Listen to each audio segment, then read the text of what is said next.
Hi, Sagittarius. Welcome to your April 2019 Astro Update. It's Raina here, your fellow Sagittarian. And when I was compiling this list, I was like, wow, this sounds like it's going to be an amazing month. And I just hope that this recording doesn't sound garbled or echoey because I'm recording on my laptop, which I don't usually do. So, as we begin the month, the sun is in Aries, and Aries is a fellow fire sign, and it rules our fifth house. And the fifth house is so fun because it's all about creativity and love. I mean, I think love is the one aspect that is always emphasized. So the falling in love stage, in particular, it's a house of children, including conceiving children.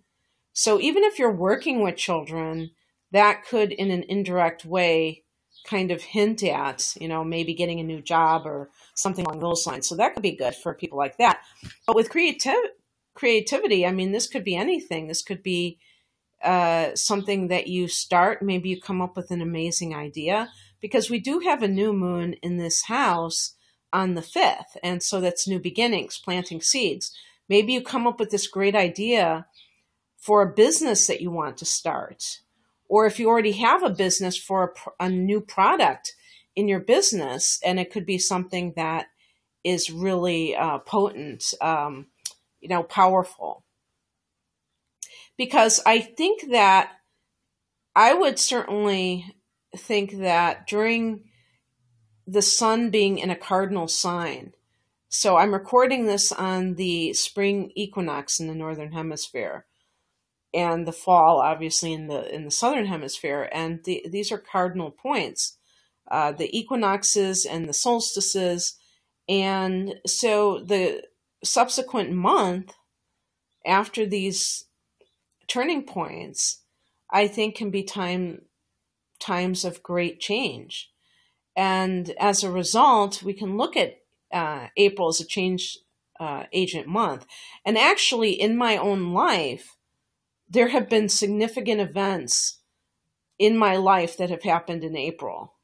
And some of you may have noticed the same. And remember, too, that for Sag, because Aries is also a fire sign, it's going to form a trine.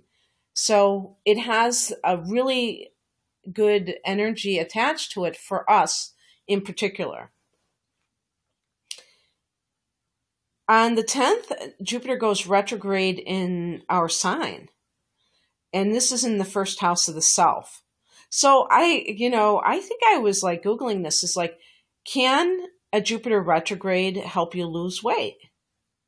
Especially if it's in the first house, which can be the body.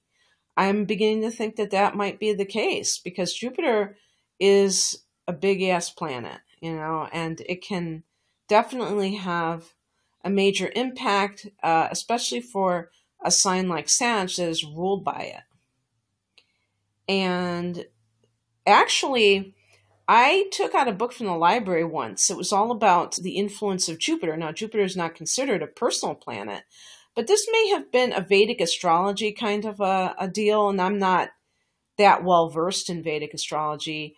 They may really pay attention to Jupiter, because I think the premise of the book was that because Jupiter is such a big planet, it has a big influence. And, then they had all the signs in Jupiter and what they represent.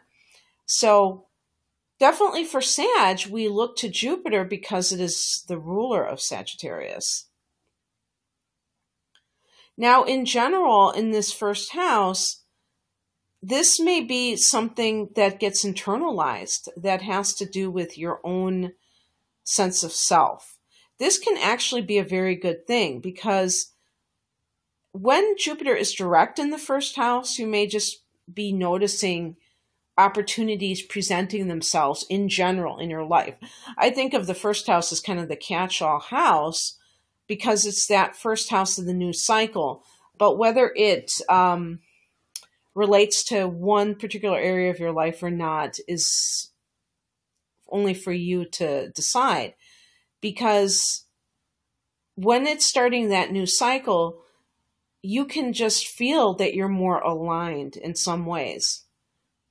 But maybe some of you have not really felt that way. I mean, as far as I'm concerned, the first 3 months of the year so far have been very intense. And it doesn't feel like, wow, Jupiter's in my sign, everything is just hunky-dory. It doesn't feel like that to me. And somebody had noted that Jupiter expands things, so it can expand the challenging as well. Well, perhaps, but I think that because Jupiter has such a connection with benevolence, that ultimately it's going to be for your highest good, even if it is challenging. So, me being the typical Sagittarius, I'm putting an optimistic spin on it. But when Jupiter goes retrograde in this first house, look at your own belief systems, I would say. And how are they serving you? Are you too much in the world, Sagittarius? It's interesting that the 9th house that Jupiter and Sag rule deal with traveling the world. But the world, when we say the world, we can also be talking about material existence in an unconscious way. And how do people live their lives on automatic? And they don't formulate a philosophy for themselves. I think if you're a Sag, you get this. And I'm not talking about that you're writing down this,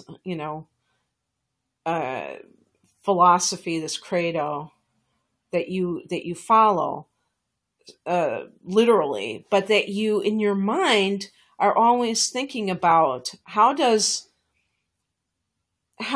are my values? What are my morals, my ethics? What are my beliefs about what life is all about? And maybe some of those need to be revamped for whatever reason. It could either be that you are being too moralistic, that's a possibility, or that you are being too worldly, that you are allowing the world to dictate to you how you feel about certain things. And I have had this happen as well. And I think it happens regardless of a transit. I don't think we're that controlled by transits, that they do our thinking for us. But the point is that in my particular case, I began to see things as less black and white. Now, some people call that moral relativism. And, you can always come up with a label. But the truth is that every action is not, cannot equally be judged as wrong. That that the context does mean something.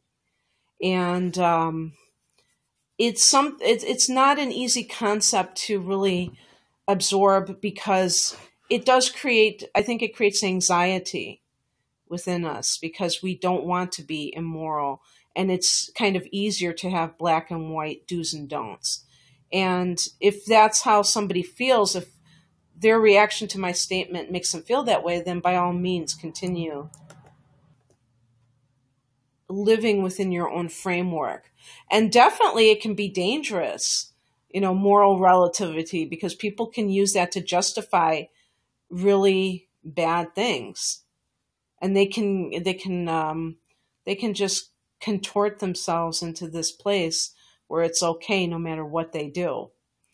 And I don't believe that either. But in any case, look at what you stand for. See if something is in conflict with that. I mean, something may come up in your reality that forces you to do this, and it's a good thing for the next few months. Maybe a moral dilemma of sorts, and there's nothing wrong with that. It's a time to go more within, because it's a retrograde, especially when it's our ruler. And yeah, so you may also notice that your life seems like it feels like it's slowing down at all for whatever reason, maybe just in general.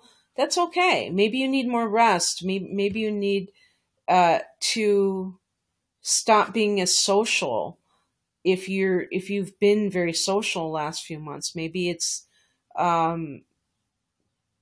imbalance. There's an imbalance there for some reason.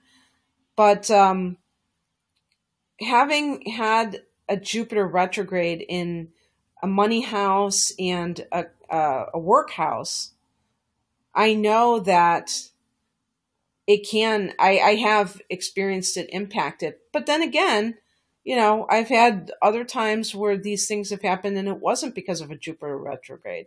So I look at these things more, symbolically than literally, because there are times when electronics break down and it's not a Mercury retrograde too, as well. So we can just look at these as kind of periods of time where it's possible that something will be emphasized more, but it's not guaranteed, and we don't have to fear anything. I think that's the main point.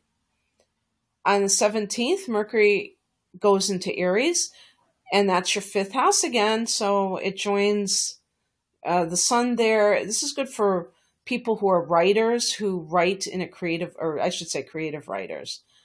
Creative writers. This is good for anybody who is maybe is doing poetry, but even performing poetry, because the 5th house can be the performing arts as well. That could be good for that. And also just in general, this could be like you talking to somebody that you are interested in, that you have like affection for. And maybe you're actually connecting verbally with this person, communicating with them, talking to them on the phone, talking to them on the computer, whatever. And there was something else I wanted to say. Oh, what I wanted to say is up until the 17th, which is, half of the month, Mercury is going to be in the 4th house of home and family. Now, when Mercury goes into Aries, it not only is going into a new house and new sign, but it's also going to be out of its shadow, because Mercury went retrograde at 29 Pisces. So now that it's in Aries, it has left its shadow. And when it went retrograde, it was in that 4th house of home and family and the mother. So if you had some kind of miscommunication with your mother, if you had some kind of real estate, the 4th house can be real estate. So maybe you were trying to sell a house, buy a house, and something got fouled up. Maybe there was something wrong on the contract, or just anything along these lines. Then it might be that things get rectified and you're able to sign on the dotted line, or that you're able to accept somebody's offer for the house, whatever. On the 19th, we have a full moon at 29 degrees of Libra. So these are these bookend Libra moons. The one that is happening on the day I'm recording this, on March 20th, is at 0 degrees of Libra. This one at 29 degrees. So this is the 11th house of friendships, hopes, and wishes. Here's one possible scenario. Of course, there are many. You have a friend. You find out something about your friend in March during that full moon, or that time around it. Now, let's say this thing is not a very nice thing that you find out. Like you find out that your friend has been bad-mouthing you, and you confront your friend about it during this time. And then now you realize, maybe through some other revelation, or just by trying to reestablish contact with your friend, that it's over, that maybe they badmouthed you because they knew you had changed.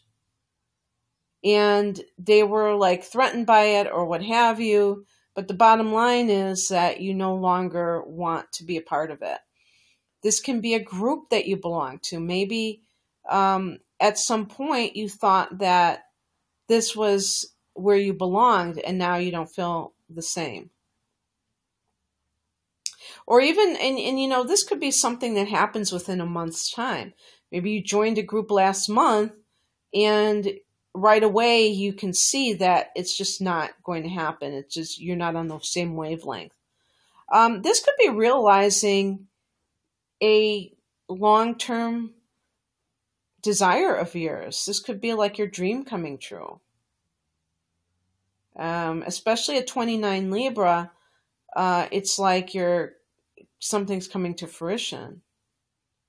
You know, the last degree there. On the 20th, the next day, the sun goes into Taurus, your 6th house.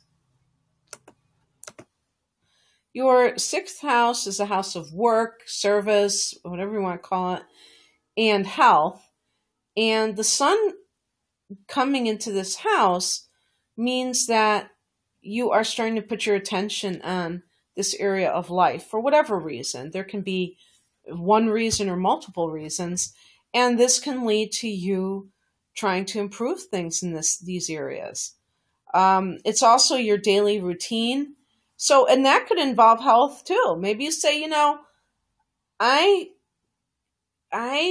say that I don't have enough time for exercise.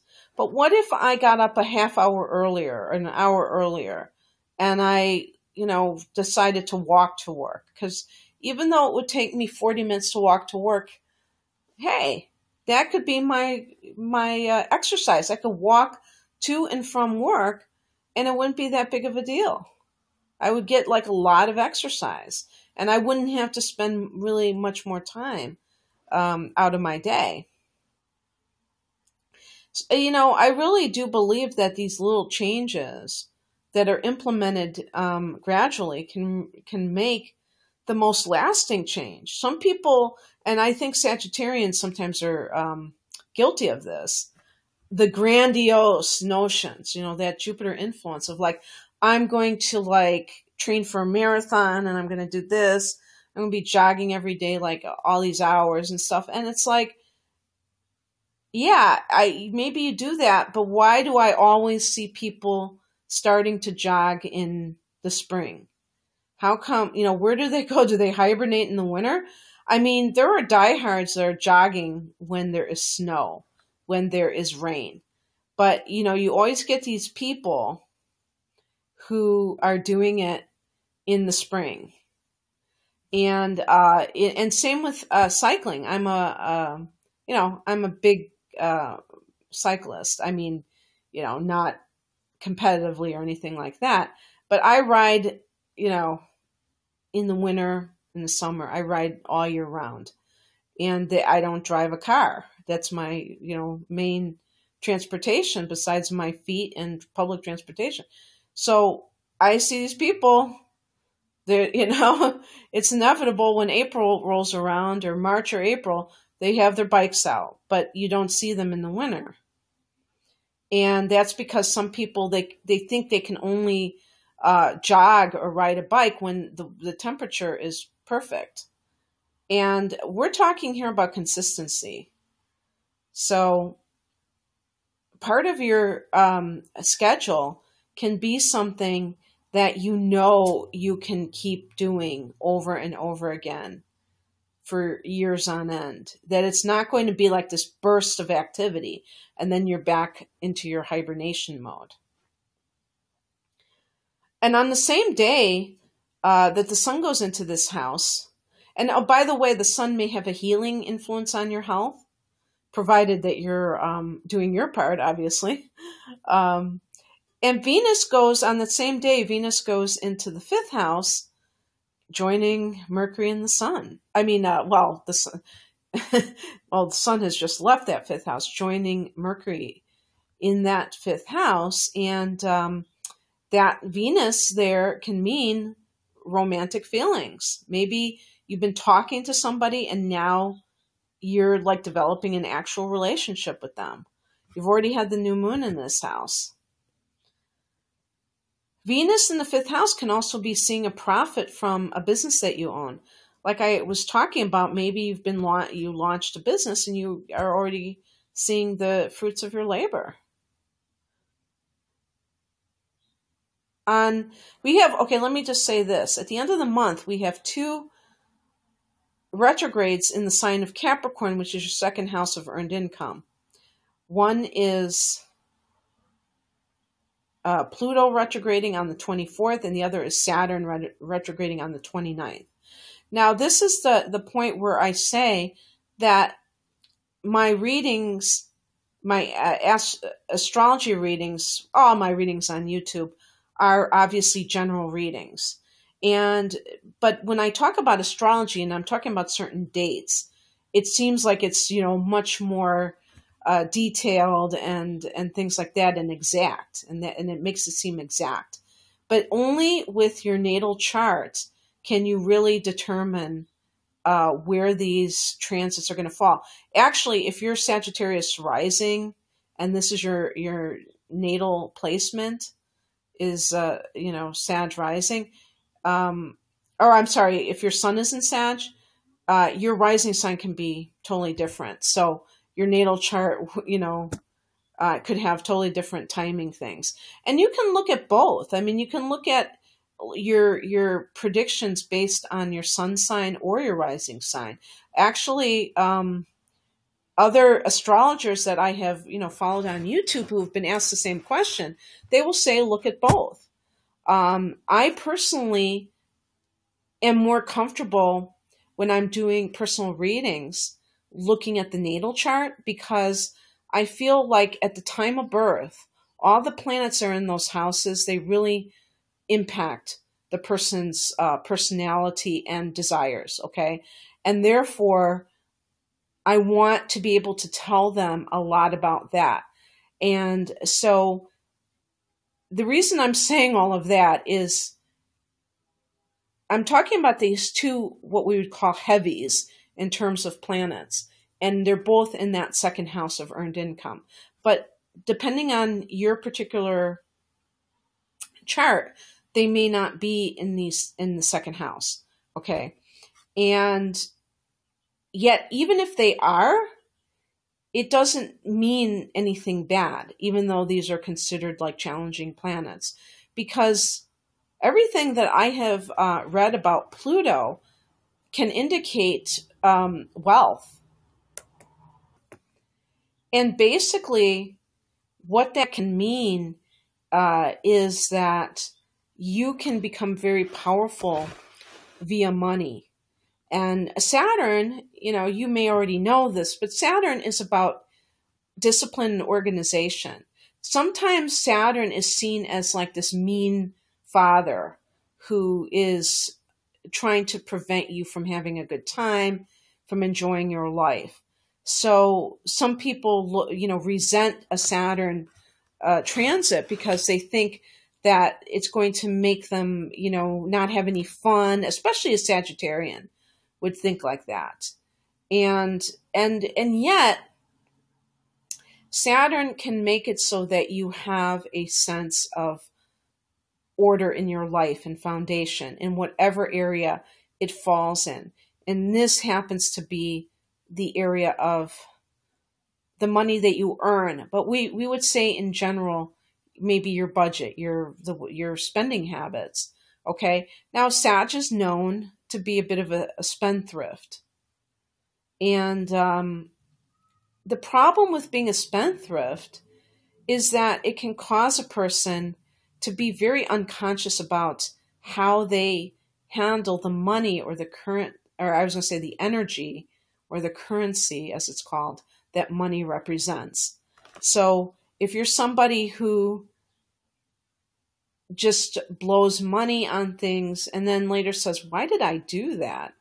I don't even really think that, I don't even like this dress. I don't even, I spent so much money. I really wasted my money.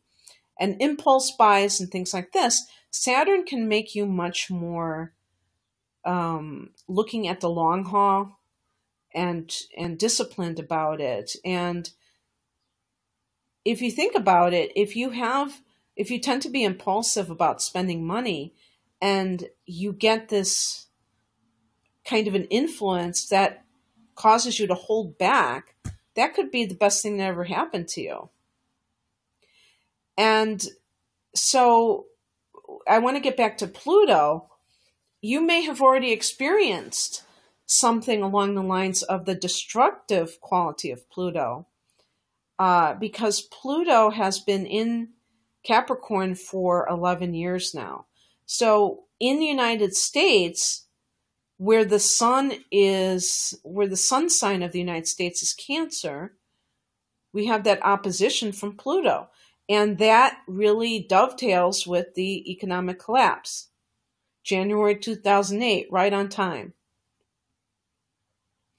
So you may have felt some of that, and it may have been quite shocking for some Sagittarians. You may have lost everything, or at the very least, lost a lot of your illusions about money. Maybe in the past, you were able to just spend money, have a low overhead, you were carefree about it, and then you became more fear-based. And really, what it's trying to do, what Pluto's ultimate goal is to purify things and to heal and to empower you. I think that sometimes people forget to emphasize empowerment, because Pluto is about power too. And so I think that people who waste money, they don't feel deserving of money. So it's like they're allergic to money. They're trying to get rid of it because they feel so unworthy of it. So you hear about all these people and they win the lottery. They may have been very low income before that, or working class, and they don't, it's happening too fast for them to go from A to Z, energetically, to have that kind of wealth, which confers power with it. When you think about wealth, people always, what's the first thing we think of when we think of wealth? A lot of people think of greed, and we start to judge. Oh, that's terrible. That person has all this money. They don't need it. Why do they have it? And one of the things that money is good for is allowing people to not have to do something that they don't want to do. It could be going to a certain job, or even working at all. It could be, cleaning their toilet if they don't like to clean their toilet, whatever it is. And other people who feel powerless resent that. And so the more that you can learn that money is not evil, and yet not get sucked into the obsessive quality, because Pluto can be obsessive. And people who are greedy are obsessed with money. And that is not what I'm talking about. Greed is something that an impoverished person can have. Because it always fascinates me how people who are very low income and who come from that kind of a background where they just always experience lack can want for more than just a basic roof over their head and food in their stomach, how they have all these materialistic desires. It fascinates me because it just shows that your financial state is not really relevant in terms of your consciousness. You can be very wealthy and be a miser and be completely terrified and controlled by money. And you can have next to nothing and give it away, give away things and be completely clinging. I forgot what that term is, but, not clinging to money and wanting to be generous, even though you don't have much of anything. So it really is not dependent. Your attitude towards money is not connected to how much you have. Okay, and this is kind of what you're working with here. Pluto is kind of changing this, your attitude towards money. And by the way, just one more thing about that is that if you have experienced some kind of a major trauma, because Pluto can be trauma, in regards to money in the past 11 years, or maybe, we could talk about when you were much younger, that could have been too. But I'm talking about specifically as long as this transit has been around.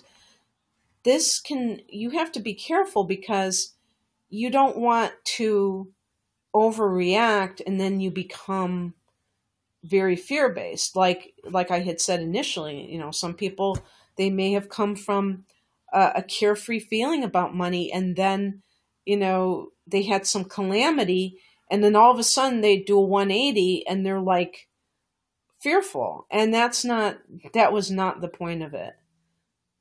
The Pluto in your sign, the Pluto transiting the second house is there in order to shift your perspective by totally healing you of something and not to create more trauma. And one thing I want to say about the Pluto retrograde is that it can feel like you might feel a little bit like some of the negative stuff coming out more because Pluto retrograde might be the shadow. So forewarned is forearmed, right? And with the Saturn retrograde, if you feel like it's harder to make money, then it's a good time to really look at your attitudes. Maybe you've fallen back into old patterns. Oh yeah, speaking of old patterns, the South Node is in this house as well, transiting in this house. So it too is, that's a karmic influence, and it's easy to fall into those patterns where you say, I'm going to make money this way because that's the only way you know how to make money, and that you're not being more imaginative. Again, with that energy in the fifth house, this can be great for coming up with ideas. And this could be in regards to a business that you own. But that doesn't mean if you decide to start selling something, creating something, that you have to quit a day job. You may, be happy doing what you're doing, or that you can't support yourself with a home business just yet, and you're going to stay there. But I'm just talking about the creative aspect that can also bring money into your life. With Venus in the fifth house, that can even be demonstrated. Venus is the attractor, and it can attract money to you in whatever house it's in. In this case, with the fifth house, it's through creative endeavors and the business that you own. Oh, wow, Sag, I did not expect to go over 30 minutes, but if you stayed with me this long, congratulations and thank you. And if you'd like a personal reading, like a natal chart interpretation, and looking at some of the transits that are coming up for you in the next 12 months, please check out my website, rainamoonastrology.com. The link is below. Have a great April. Take care. Bye.